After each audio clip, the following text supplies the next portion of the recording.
Welcome, everyone, to the OnPoli podcast. I'm Steve Paikin. And I'm John Michael McGrath. Today on the pod, the government has a big week of announcements on mines, roads, and energy policy, and we're going to dig into all the details. In Niagara Region, they have more than 125 local politicians for a population the size of Hamilton. The Premier thinks that's too many, but what's he prepared to do about it? We are the OnPoli podcast, but today we're also talking municipal politics, because many of you have asked us to. We'll talk to one of the capital city's deputy mayors about local elections happening later this year. And in your column, my column, I'm going to talk about the dubious economics of convention centers. And I consider the difficult task of writing an obituary about a former politician who died a premature and tragic death, but about whom very few people have anything nice to say. How exactly do you do that? It's March 6th, 2026, so let's get to it.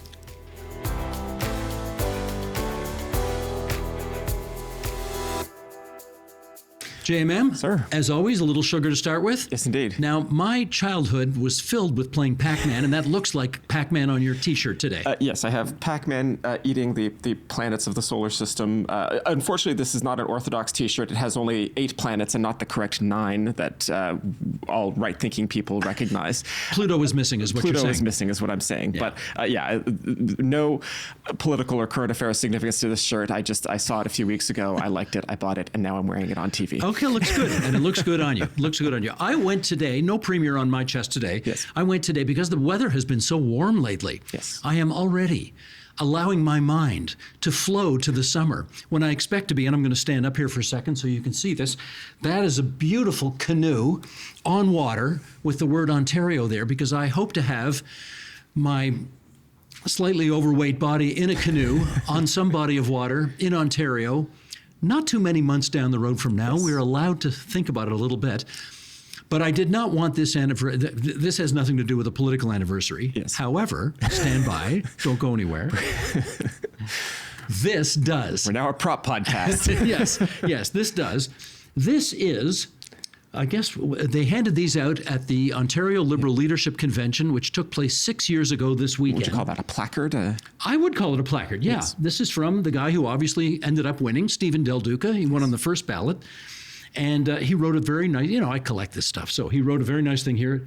To Steve, thank you for always reminding us of our Ontario political history, from Stephen Del Duca. And, this convention was, if I may say, one of the last kind of normal experiences we had because, we started to call it the COVID convention, yes. even though COVID officially was not sort of, in full bloom until about a few days later. Certainly the last big public event I attended before the lockdown started. Absolutely. Now, Stephen Del Duca won that convention in the first ballot. As you know, he went on to lead the Liberals into a campaign that didn't go so well against Doug Ford. Later that year, he managed to pick himself up, dust himself off, became the mayor of Vaughan, a position which he still holds. Yes. I guess we'll find out soon if he intends to run for that position once again. But I thought, okay, he didn't become premier, so he's not on a T-shirt, but it was a convention of significance and a political event of significance, so that's why I brought the sign in. Yes, one of the clear memories I have of that convention is Chrystia Freeland, who was, I guess, co-chairing the convention, telling everybody to make sure to cough into their sleeves and not shake hands. And there were people at that convention who only days later were some of the first positive COVID cases, in the first few hundred in the province. And so I definitely remember having a thought of like, oh, did I shake that person's hand? Well, there's no question that was sort of the first and obvious, what did they used to call them, like spreader events or something? Yeah, super spreader events. Super spreader events. Yeah. And I remember having some Purell with me, and we were going gavel to gavel all day at that convention. And whenever somebody came on the set to do an interview, if we shook hands, little dab of Purell, and after that, and there we were. Yes. So that was 6 years ago this weekend. There we go. How time flies. Yes, indeed. And with that, let's get off to issue 1. The annual conference of the Prospectors and Developers Association of Canada, or PDAC as everyone calls it.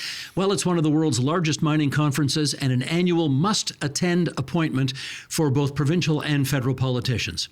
This year, Premier Doug Ford and Energy and Mines Minister Stephen Lecce had a number of important announcements at PDAC, And thankfully, JMM is here to give us the 411 on all of that. So your shirt, I think we could fairly say that the image on your shirt evokes Northern Ontario in particular. So sure. Let's start in the north, the far north, in fact. The government wants to develop the mineral deposits around the Ring of Fire. This government, like the previous government and the government before that, want to develop the Ring of Fire. But this is a part of the province where there is no year-round road access. So building some kind of link to the Ring of Fire has been a provincial priority for the last 20 years or so. And yes, I'm making a bit of a joke about how something could be a priority for 20 years. But this week, the government announced that it was moving up the construction schedule for the year-round roads to the Ring of Fire, with some of them now planned to open as early as 2030, which the government says is 5 years ahead of the previous schedule. The proposed road would connect the Ring of Fire with the provincial road network northeast of Lake Nipigon, and would connect the Martin Falls and Webequie First Nations on a year-round road. These communities, like many Indigenous First Nations in the Northwest, have to rely on winter ice roads. So a year-round permanent road is a substantial change for these communities. Plenty of obstacles between here and there, I presume, still to go, right? Yes, nothing is ever easy. And so the province's lingering irritant criticism, perhaps, of the federal government, these are provincial roads. But they do require some federal approvals because there are matters of federal jurisdiction here. We're talking about endangered species that are listed under federal law, fisheries, migratory birds. I love that migratory birds is a category of environmental policy that is like exclusive to the federal government.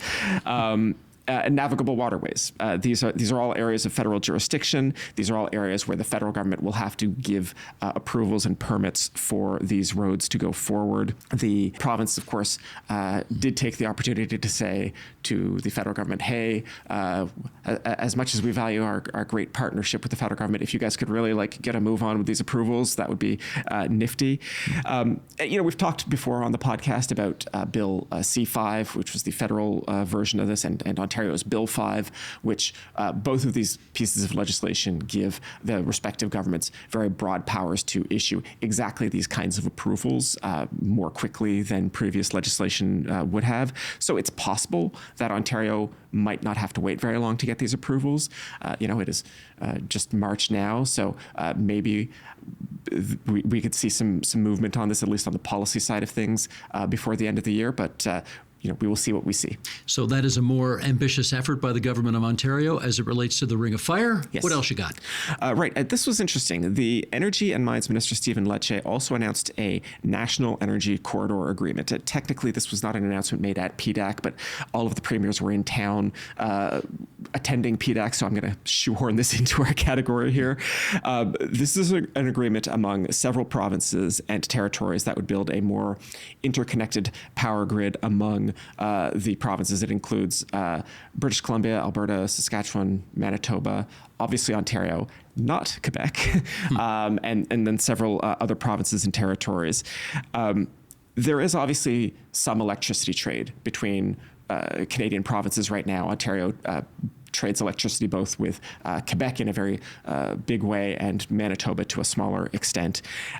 But the objective here with this agreement is to try and really make that a more robust and active trade in electricity. Well, there have been plans, I would say, going back decades. And I know, Jack Gibbons, for example, from the Clean Energy Alliance, and Mike Schreiner, the leader of the Greens at Queen's Park, they have often talked about trying to establish transmission lines between Quebec and Ontario. Interties is the technical term. Yeah, and if you could somehow beef that up, you would obviate the need for spending tens of billions of dollars on nuclear. Anyway, where's all that at? Well, obviously, the current government is not talking about more electricity trade in lieu of new nuclear power. Right. They're a big fan of nuclear power and have... We've made a big bet on that. Yes, and we'll talk more about that on the podcast in the future, because that's a big thing for the current government. But at the same time as they want to build as much as 10,000 megawatts of new nuclear power, they are also talking about expanding the transmission between provinces. And, there's reasons why this can be good for industry because, different provinces generate electricity and consume electricity at different times. So, it can make the whole system more efficient in theory. Would the feds be involved? Well, this is the interesting point here. The federal Liberal Party in last year's election, they did endorsed the idea of a national grid. They talked about building a net zero national grid. They lamented the fact that Canada, as a G7 country, does not have a national grid. No sign of Canada in the press release yesterday, earlier this week, I should say, from the Ontario government. And, I periodically get on my hobby horse about the fact that the provinces matter and the provinces can make substantial major policy even if it doesn't involve federal politics. And this is one of those cases where I think that's true, where it's the provinces that own the power systems that, literally, the nuclear power plants, that's complicated with Bruce Power, but the power system is by and large owned, operated, regulated by the provinces, and any decision to make a national power grid basically doesn't need to involve the feds at all. It just needs to have the provinces agree on how things move forward. Now, the big stumbling block to a national grid is? Well, I was going to say, can you have a national power grid without the second most populous province in the country being there? No Quebec? Well, so the second most populous province, one who's historically been a major hydroelectric exporter, that still sees their hydroelectric crown corporation as really, a crown jewel in that province's economy, and also, not for just like geographically, like is Ontario going to be able to trade electricity with like New Brunswick and Nova Scotia if we don't have Quebec on board? It seems kind of difficult. Seems a big piece of land to bypass. Right. So in the news release from the government earlier this week, they did say that Quebec supports many of the principles in this agreement, but did not put their name to it. They also, not surprisingly, the Quebec government insists on the sort of absolute primacy of provincial jurisdiction here, so did not want to even get a whiff of federal interference in their affairs. But, I think the other obvious point we should make on a political podcast, after all, is that the current government of Quebec has an expiry date. There is an election coming. And the bigger question for any kind of national electricity ambitions is who the next government of Quebec will be. If it is, for example, a Parti Québécois government, cooperation amongst the provinces on electrical matters might become more complicated. That is a nice diplomatic way to put it. And with that, we're off to issue 2. Niagara Region has 126 politicians for a population the size of the city of Hamilton. In comparison, Hamilton has 16 local councillors. There's been talk for years about downsizing and amalgamating the various municipalities that make up Niagara Region, but any efforts around this have always hit a snag, including the most recent attempts. JMM, what's going on? Right. So Bob Gale is the Niagara Regional Council chair, and he recently wrote to the province saying that he thought there were too many elected officials in Niagara, so he's looking at several possible reforms, including slashing the number of councillors and amalgamating the 12 municipalities of Niagara Region.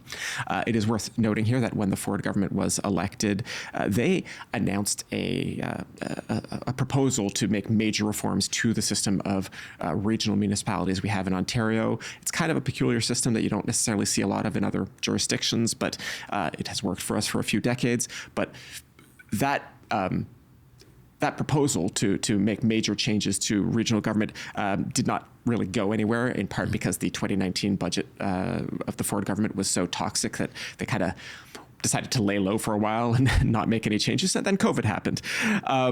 So what they did do was make regional chairs appointed instead of elected. So just for the context here, right, Bob Gale is the regional chair of Niagara, but he is a Ford government appointee, writing a letter to the people who appointed him. This matters because when these letters became a matter of public record, the elected officials in Niagara, mayors and councillors, very politely lost their minds a little. Basically, they passed a motion at regional council saying, like, no, we don't want you moving forward on this in any way. They have basically forbidden Gale from spending public money to move this forward while they pursue their own review of what Niagara Region's governance should look like. Well, let's us pursue our own review of this whole thing right now, because this sort of came to light again because Doug Ford was asked about it at a press conference last week. And anyway, let's go through it right now. There are a lot of municipal politicians in the region of Niagara, just south of Lake Ontario, for what is arguably not a very large number of people, 500,000 people, 126 politicians. Although the Premier says is more than 150, but I don't know how he does the math on this. Yeah, I'm not clear on that. We were speculating earlier, maybe he's counting like school boards and park boards or something. I don't know. But well, let's go through this. What would the pros be? What is the argument in favor of some kind of significant reamalgamation to reduce the number of politicians? So the usual argument that is made in favor of amalgamation is like fiscal efficiency, spending public dollars more efficiently. So, if you reduce the number of politicians, you are paying fewer politicians. And so from the perspective of Premier Ford, as just one example, that is just by definition better. We've seen this play out before, though, for example, we go back to 1997 when the City of Toronto was amalgamated. We could talk about 2018 when the size of Toronto City Council was cut in half. It tends not to generate dramatic savings, in part because the salaries that we pay elected officials are not like the primary thing that government spends money on, right? It's hiring police, hiring firefighters, these are the real things that drive the cost of local government, of all government. So I would say I don't see a terribly strong correlation there. The other issue, though, I think, and this gets back to the structure of regional government itself, where you have one level of government, the regional government, that would be deciding some issues, and then other issues are the purview of the smaller local governments. And there you could see, at least in theory, an argument that there's conflicts where, and I'm not going to pretend to know the exact division of powers amongst the various regional governments in Niagara, but for example, if you had one level of government planning the sewers while the other government was handling the local zoning matters, you could imagine a mismatch there and a conflict there. And so it might deliver better results for residents to amalgamate things and just make one level of government responsible for both issues. Okay, those are the pros. And of course, some people think it is a good thing in and of itself to reduce the number of politicians. Yes. I think there's some people watching and listening to this who would say that's in and of itself a good thing.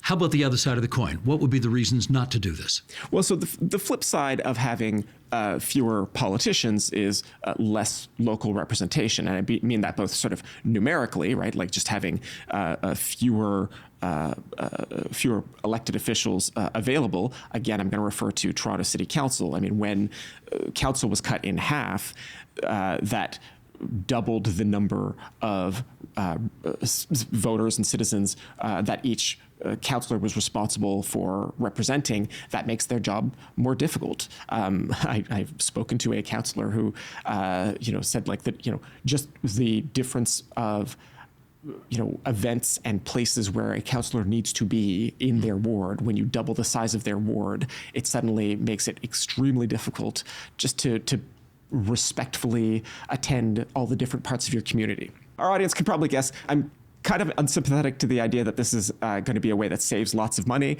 I am a bit more sympathetic to the idea that there are arguments for reorganizing who does what on a municipal level that might deliver better results to residents. But yeah, as a matter of saving money, I'm skeptical. Well, I think, just in terms of a concept, we can understand one-tier government and the alleged simplicity of that, yes, as opposed to two-tier governments where you're wondering, which level's responsible for doing what thing.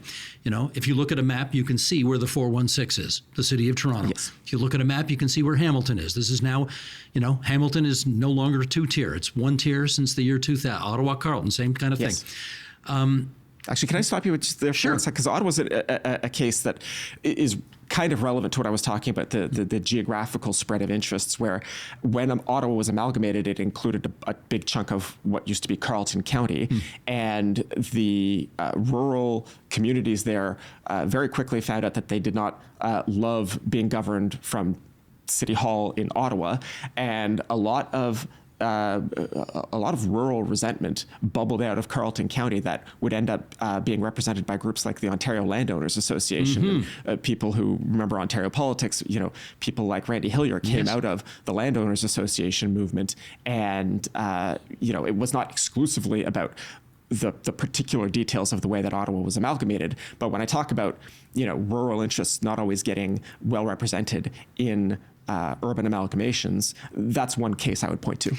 It's interesting. I'm trying to get my head around how this would work, because if you look at other two-tier regions, just north of us in the region of York, you still have Markham, you still have Vaughan, in Durham, you've still got Whitby, you've still got Oshawa. In Niagara Falls, in Niagara Region, is it possible to imagine a single-tiered city that would go all the way from Hamilton, Ontario to Niagara Falls? That's a long way. And there are lots of different communities within that region. And I wonder if they could all be adequately represented by a single-tiered city or city council in the way that is now the case in either Hamilton, Ottawa, or Toronto. I don't know the answer. I don't know the answer either. It is. I happen to have family who have moved to Niagara Region, and so I've become a bit more familiar with the geography. And it's really big. It's a really big chunk of the province to think of as a single municipality, and it's relatively diverse in exactly that way that I'm talking about like big differences between relatively large cities versus a lot of rural areas. And it would be very challenging. Now, there has been a sort of a middle ground proposed that would see some of the smaller municipalities amalgamated into a larger but still like primarily rural municipality, but would not totally collapse all of the local government into a single tier municipality. They might decide to go that route. I get the sense that the local elected officials are trying to find some way to avoid total amalgamation. Let's just do one more round on this, and that is to say, Doug Ford at the press conference said, if this is going to happen, municipal amalgamation in Niagara Region, it's Niagara that's going to have to lead it. I mean, he obviously has the power to impose this, but he has said he will not do it. Do we believe him? Well, we don't have any clear evidence yet that he's planning chicanery, if I could put it that way. Because he also said, if the people of Niagara Region want to keep paying double the taxes that they otherwise would need to pay, they can keep doing that. But he believes obviously in amalgamation. And but he doesn't want to take the political bullet for doing it. Yes, and in that specific point, I would just say, like, again, we have many case studies to draw from here, and amalgamation at the City of Toronto did not produce any substantial long-term savings because at the end of the day, the stuff that drives government expenses is the stuff that we ask a government to do. And so amalgamation is not going to, on its own, it's not going to, fire 1,000 police officers or shut down fire stations or cut EMS or library services, right? This is really complicated stuff. And the government has already learned this lesson once when they thought about disamalgamating Peel Region. It turns out this is really complicated. The police are amalgamated in Peel Region, but the transit system is not. The sewers are, and just pulling that all apart after, 50 years. 50 years, of regional government, it turned out to be a bigger mess than the government really wanted to take on. Yeah. And with that, let's move on to issue 3. We have received a number of emails lately from people wanting more information about what it takes to run for a seat at City Hall. Any City Hall. Let's take a read of one now from a listener named Stephen Lee in Brampton, who writes, during the last election, I ran as a candidate in Brampton. There were a lot of things I didn't know. I'm sure your audience is composed of civically minded people who might consider one day running. Perhaps a conversation about the nuts and bolts and practical realities of being a candidate would be useful. Thank you for the great podcast. Stephen Lee, thank you for your great note. A reminder that nominations for Ontario's municipal elections don't officially open until May the 1st. Councillors, mayors, reeves, wardens, dog catchers. Do we elect dog catchers? Anyway, there are myriad positions up for grabs in this October's local elections. So, what does it take to run in a municipal election? We thought we would ask someone who's done it. Amber Morley is the councillor for Toronto's Ward 3, Etobicoke Lakeshore. She also serves as one of Mayor Olivia Chow's deputy mayors. And we welcome you back to our little podcast here at 2180 Yonge Street. Such a pleasure to join you. I'm glad to be back in studio. A delight to be here. Let's get really granular here. You ran for the first time in 2018. Correct. What made you decide that you wanted to put your name on a ballot in the first place? I was a very keen young person in the local community. I got involved with our community center, and there were many of my peers who were starting to learn about how to do organizing, pulling events together. We were really focused on basketball tournaments and fashion shows and other programming opportunities that we were able to pull together within our community center to animate our community and bring our peers sort of into some positive and productive opportunities. So while doing that work, we got to learn more about how decision making happens at City Hall, how Parks and Rec programming comes about, how do you advocate for space in your community, and it opened my eyes up to the whole world of City Hall and governance. I love that it's such a granular thing. I don't want to say small stakes, but it is a small local scale thing that made you want to get into this. Now, you didn't win in 2018, but what did you learn from that initial race that clearly did not turn you off of politics entirely? What did you learn that made you want to try again in 2022? I learned that it was possible to try, right? To participate, to be at the table.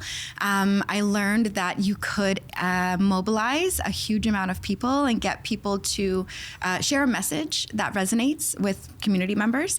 My first time out, I was unsuccessful, but I was a very close runner-up with almost 11,000 votes my first time out. And that was a really important opportunity for me to understand there were people who were aligned with what I believed was a good way forward in our community and the type of leadership I was looking to provide. And so that really motivated me to stick to it. Also, a lot of the things I was hoping to contribute as a leader, I still felt needed contributing. So, the work was not done, and so we stuck at it. That note that I read off the top from Stephen Lee from Brampton, I get, I'm sure you do too, John Michael, we get notes like that all the time from people who really want to understand the process better and want to offer themselves for public service, but kind of don't have the first notion about what you should do, which is, of course, why we wanted to get you in here. So give people some advice. If they're thinking of running in October, what do you need to know? Yeah, so I think like any good startup, you need to have a clear sense of your mission, your vision, and your values. I think that's something that we need more of in politics is real leadership and real authentic leadership, where people are running for a reason, that are standing for something, and are able to articulate that in a way that brings people along. I think that's the place to start. And then, of course, starting to identify your allies and who in the community believes in that mission, vision, and values that you want to drive and represent, and how can you get them involved. A lot of it is volunteering and people power, especially at the beginning, especially as a first-time candidate. You can't do this work in isolation. You cannot do it on your own. You have to build a team. You have to build sort of a bit of a coalition, and identify your people, right? I'm told the hardest thing for first candidates to learn how to do is actually ask people for money. That's it. How did you find that experience? Terrible, awful, hated it. Probably one of the things I hated, or I did not like doing most as part of a first-time candidate. Even a second-time candidate, it's difficult, especially when you're an unproven nobody, from an outsider to politics, and getting people to believe in your belief in yourself, and then also feeling confident enough to say, I'm going to put your money to good use, and we can get this done. You're convincing yourself half the time. So then when you got to pick up the phone and convince somebody else, it can be a bit more daunting. But I was really lucky. A lot of our donors out for both of my campaigns, actually, both the first and second time in 2022, were smaller scale donors, right? Small scale is what? $20, $25, $100. The max you can do in a municipal campaign is $1,200. Did you get any of those? I did. I tried to identify at least a small handful of people in my orbit that could contribute at that level to have a strong start. Can we have some fun here? Yeah. Okay, I'm a potential constituent. You're Okay. running for office. Yes. Make the pitch. How would you ask me for money? Oh, goodness. What would If you you say? are a potential constituent, so this is the other thing, right? Identifying your stakeholders, like who can you go to for money? Who can you maybe get to volunteer and come out and drop flyers? Like there's kind of different things that you ask of different people. The average constituent, I would say, and again, different as a rookie candidate versus a now councillor who's got a record to stand on. But just to say, like, politics takes all of our participation. I'm really proud of the work that I've done so far. I hope to continue to serve this community in these good ways. I'm just getting started, and with your help, we can continue, right, to do this work together.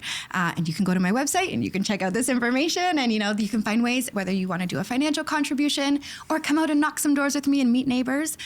All of that is on the table, and it's a great way to get people involved and help them appreciate whether you got $5 to put in or 5 hours, in a month to come out and get involved. Or 5 square feet of lawn to accept a sign. Or to take a sign, exactly, which we love all of our friends who take signs. There's always ways that people, whatever skill set, whatever demographic, wherever you're coming from, there's ways you can participate and support a candidate who aligns with your vision and values. I want to preface this question by saying, I've spoken to councillors in the past who, they get elected with big ideas about the kinds of things they want to do at city council, and then the actual day-to-day work, they become a bit, I would say, disenchanted. They say, like, I had no idea how much time I was going to end up spending on parking permits. And so I don't want to, jaundice your possible answer to this question, but, what has been the biggest surprise, and you can say positive or negative, something that you just didn't anticipate from the last 3.5 years of being a councillor? I have a huge amount of respect for people who run for office and take up space as elected officials, because the thing that I've learned is you can't make everybody happy, and everyone's got an opinion. So finding your way through difficult files and difficult decision-making points in a way that is reflective of your community, inclusive of their opinions, thoughtful, rational, all of that, and also still aligned with that core mission, vision, and values that I think every leader should have and hold firm to. It is not easy. And we've had, our share of difficult files. Bike lanes, have become a matter of provincial, interest. Many other things, files that we've, had our hands on and or been impacted by in our ward, shelter, for example. So navigating those things and the challenge of trying to navigate them in a good way is massive and definitely a huge amount of time and energy. And again, putting all that time and energy in and still sometimes feeling like people are disappointed with the outcome is a difficult thing to swallow. But again, that's the challenge of leadership. If you're always bending and breaking and folding to appease people, but you're not staying grounded in a clear set of, again, values and sort of what are you trying to accomplish here? I think it's easy to dilute the work, if that makes sense. So, sorry, I hope it made sense. I'm sure there are people watching this or listening to this who are young and are wondering if they're too young to put their name on a ballot. Now, I don't know how old you are, but I know you're younger than I am. Just a few years. How young is too young before you should consider this? I tell everyone, get involved now. As long as you're 18 and over. Like, the qualifications to run for council or, frankly, any other elected office are embarrassingly low. Like, there's 4 things, I think, right? You got to be a Canadian citizen, you got to be 18 and over, and there's like 2 others that are, again, very much, I'm sure, applicable to the vast majority of us here in the city. So I think it's always a good time if you think you have something to offer and you have something to contribute, you have a clear mission and a desire to contribute to city building, to tackling the endless challenges that come with being in an urban center. Such a diplomatic way of putting it. You know, as I sit here, I recall Steve Clark, who is now a member of the Ontario Legislature on the governing side. He was a cabinet minister once upon a time. I think he was the mayor of Brockville when he was either 19 or 20 or something like that. Very young, That's yes. right. Yeah. That's right. Yeah. And, you know, it was a perfect storm of circumstances that led him to win that election. So I guess, 18's old enough. That's it. 18's old enough. And even before then, right? I'm pretty sure, you know, if you're a young person, I sat recently with the Toronto Youth Cabinet, encouraging them to having some conversations around the budget. And they said, like, at what age should we start thinking about? So right now, you can come to a committee at City Hall. You can depute on matters of climate and, you know, environment or transit and infrastructure or, you know, budgetary considerations. There's always a time. My first deputation at City Hall, I think I was 15 or 16 years old at executive committee. What did you depute on at 15 years old? We were trying to get a community center built in our neighborhood. There's a series of co-ops where I was raised where there was Section 37 money, which is a historic thing. We don't have that anymore. Now it's community benefit CBC charges, which is much less than we used to be able to secure. But anyways, there was a pot of money put aside, sitting with the city for years and years. And as teenagers, after having grown up in this community, we learned about this money that was sitting in a pot. And then that was sort of, again, my introduction to City Hall of learning, like, okay, so what does that mean? Who's responsible? How does this money get released? Who gets, who comes up with the plan? And it all came down to the councillor. And so we tried to engage with the councillor. We surveyed our neighbors. We really got involved. And it didn't quite go our way. We didn't have the best reception from the local councillor. You're so being 15 years later, but this was the same councillor you would later I went and got his Mark job. Grimes. That's right. Yeah, that experience, I'm sure, was part of what motivated me ultimately to run for that office and show up in a different way for my community. Yeah. We mentioned your predecessor, and you have a very different approach than he did. Perhaps different values, different priorities. It's politics, right? Mm-hmm. But how much of local politics? How much? For lack of a better word, how much freedom do you have to lead in a municipal situation as opposed to really having to reflect and represent the underlying desires of your constituents, right? It's the same voters who voted or who are in Ward 3. You represent the same people that Mark Grimes did. That's right. And so I'm just wondering how you balance that tension. Yeah, it's a great question, and it's a difficult tension to balance. Something that I really observed when I got to City Hall as a staffer was that the majority of people who engage with their local councillor's office are, in fact, of course, voters, often property owners, homeowners, and skew to a particular demographic of folks who engage in the system and in the process. And as we know, our voter turnout's like around 30%. It's not fully reflective of the whole population. And I apologize for interrupting you, except to say that the city's own research on this, when you say it's a specific demographic, and I won't put these words into your mouth, but the city's own research just showed that the people who engage are older, they are less likely to be people of color. That's right. They are frequently retirees. They are people who are very secure in their housing. Correct. I will now let you resume your answer. Apologies thank you. for interrupting. Yes, no worries. I think that's a helpful clarification. And again, as someone who doesn't necessarily resonate with that demographic, right? I grew up low income. I'm a racialized woman. All of that kind of thing. It struck me the voices that get prioritized at City Hall, and sometimes how that can inhibit the kind of work that needs to be done for vulnerable communities whose voices are not being considered in the same way because they're not calling their councillor, they're not necessarily voting, they're not, all of the things.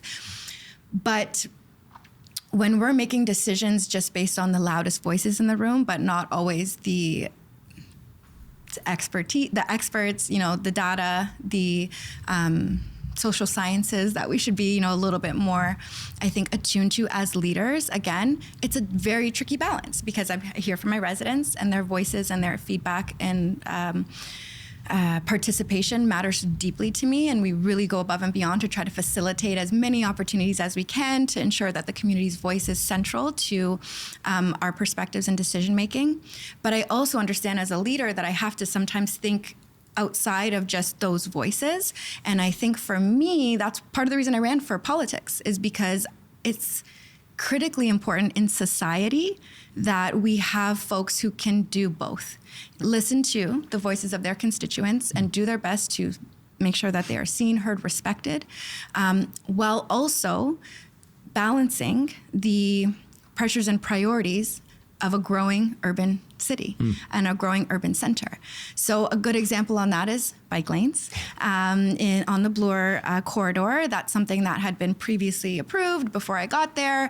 I am supportive of it. It has been implemented on my watch since I've been in office, and we've got a lawsuit, right? There's a number of businesses who came together and are suing the city and suing myself personally because they feel that these bike lanes are not, that they've been detrimental to their businesses and this type of thing, which is their right. It's not to say we hadn't been in conversation. We had, we've done a lot of work, and that was the space that landed, which is fine. And on the other side, I'm aware, because I meet with planning on a regular basis. I know the official plan. I know the pressures that we're under and the mandates from the province. We've got 70,000 units of housing in the pipeline for our ward. And we've already got congestion issues. So if we think that the next 20 years, all this housing is going to be built, and everyone's going to be able to drive a car in our community, that's just not on. That's just not on. Thank you.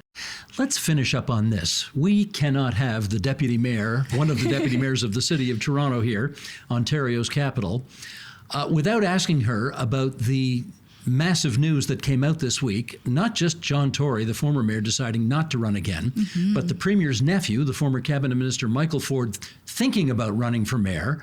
And I'm also hearing the name Rod Phillips, the former finance minister for the province of Ontario, thinking about the same thing. Discuss. Well, I think, and I hope it's really been clear, my perspective on politics, especially in a moment like the one we find ourselves in now. Real leadership is required. For me, it's important that whoever, is in charge of this great city is really genuinely focused on the health of the entire city, because even those folks, right, even the loudest voices in the room benefit when we do this thing right. Right? When we invest our money up front to preventative things, to actually resolving things, we're not bleeding money down the road to maintain systems that aren't working. This is all well and good and true, and I respect everything you're saying. Yes. But who'd you vote for in the last mayoral election? Olivia Chow. Are you going to vote for her again? I more than likely am leaning in that direction. It's been an honor to work with her, and I think she's been one of our most productive mayors in my lifetime.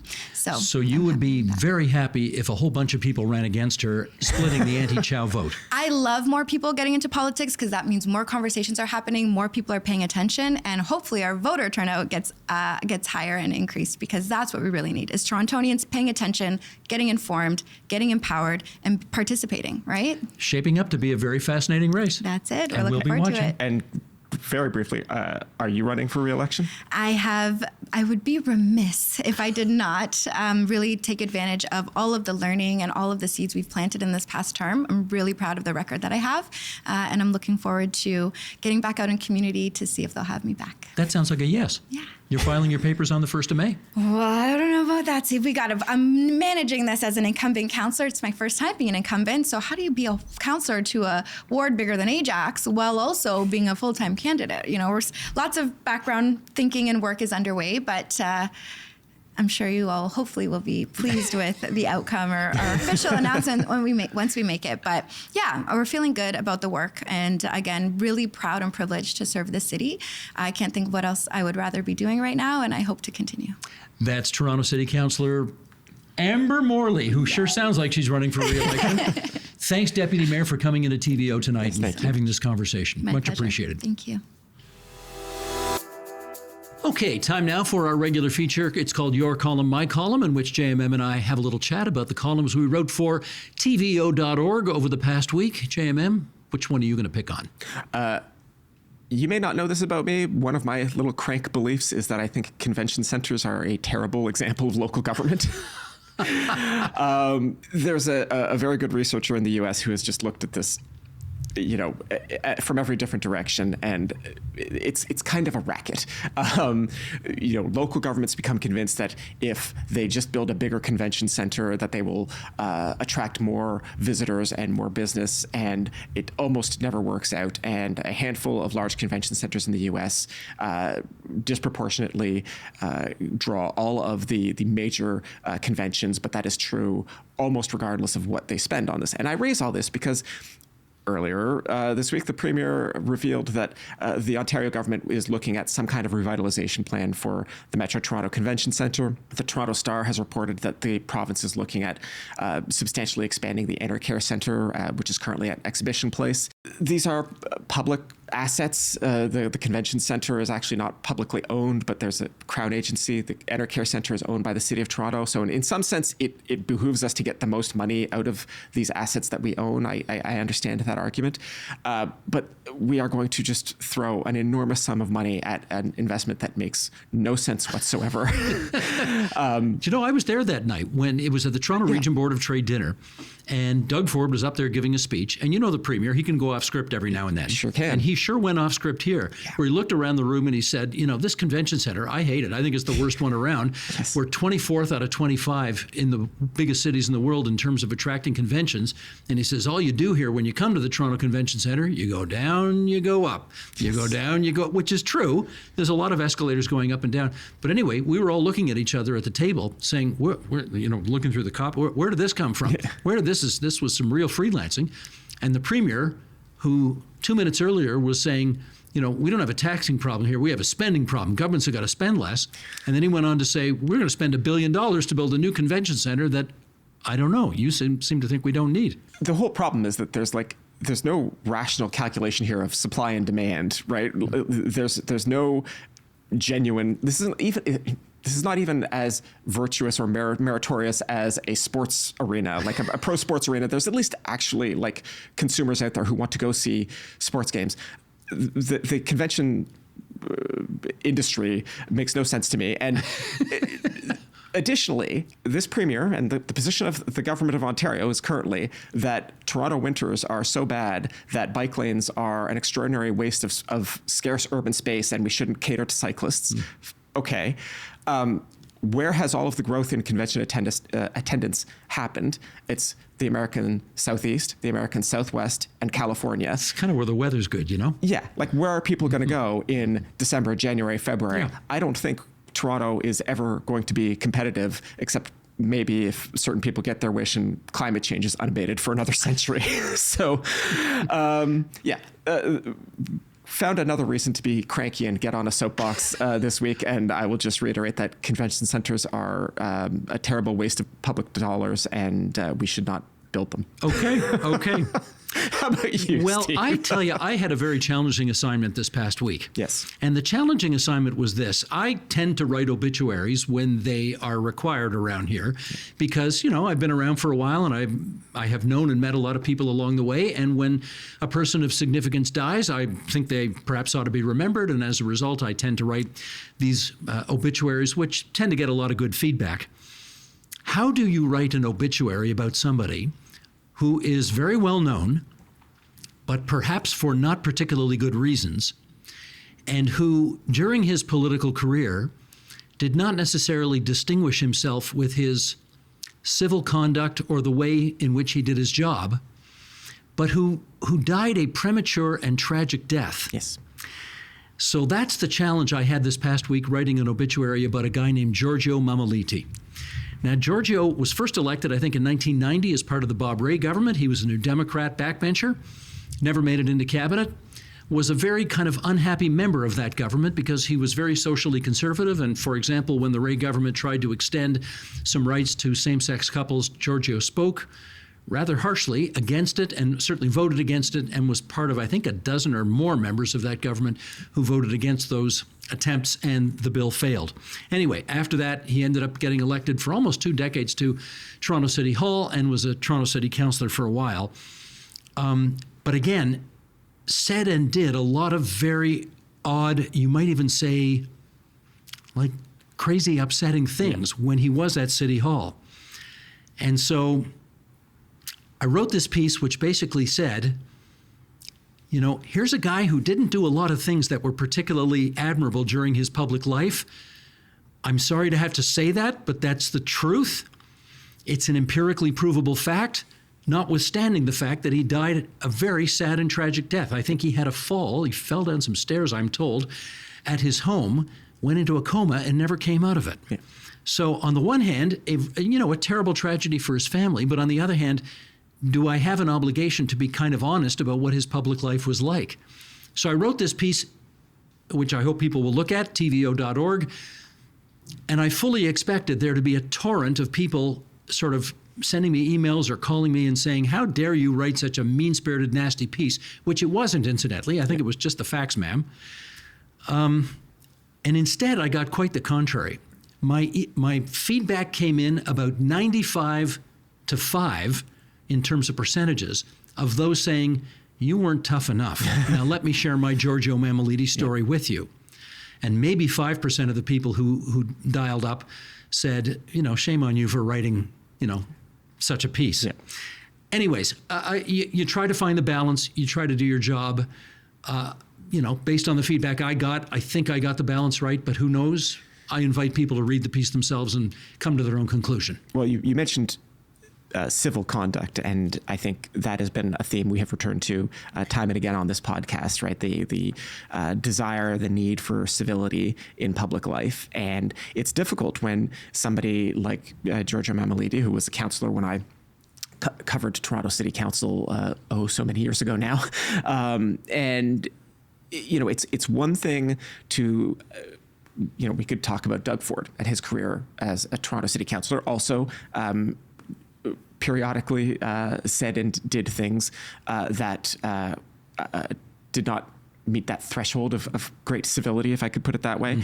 But because of the rest of Doug Ford's political career, that is not going to be the first or second paragraph of his obituary. And in fairness to the Premier, he's gotten better.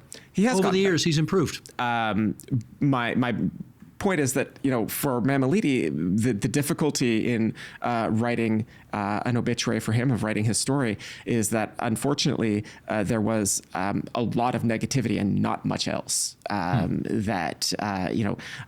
He was reelected many times as a local councillor. I'm sure there are people in his ward who would say that he helped them solve a matter of local importance to them. Of course, that's the sort of the bread and butter of municipal representation. But the stuff that people remember, the stuff that made headlines, the stuff that got his name and face in the papers, was very frequently conduct that you would not want modeled as good behavior. There we go. And with that was the onpoli podcast for this Friday, March the 6th, 2026. You can follow our show wherever you get your podcasts so that you get notified each time a new episode is available. And you can see the video version of the podcast on the TVO Today YouTube channel. Any feedback you have, we're always happy to hear it, good, bad, or indifferent. Write us an email at onpolitics@tvo.org. Please include your first and last name and where you're from. This week's episode was produced by Matthew O'Mara, editing by Colin Kish. Production support from Jonathan Hallowell and TVO's Digital Media Services team. Laurie Few is the executive producer of Digital. John Ferry is vice president, programming and content. We should say a word about that. Yes, we should. Because John Ferry is vice president for just a little while longer. He just announced this week he's going to retire. And we wish John's not going to retire the way I retired. I just rewired. I'm not retired at all. He's not going to stick around the place. No, that's right. He's going to go out and live his life and travel the world and do some fun stuff. And so we thank John for all of his support for this show over the years. Yeah. And we wish him all the best in the next chapter of his life. I've had the privilege to work with John both here and at another outlet previously, and it's been a really important part of my career. So thank you, John. Good stuff. And also, we always like to thank our wonderful studio crew here on the ground floor at 2180 Yonge Street for all of what they do to put this show together. So, guys, thanks as always for your help. And as we say, until next Friday, bye-bye. Bye-bye.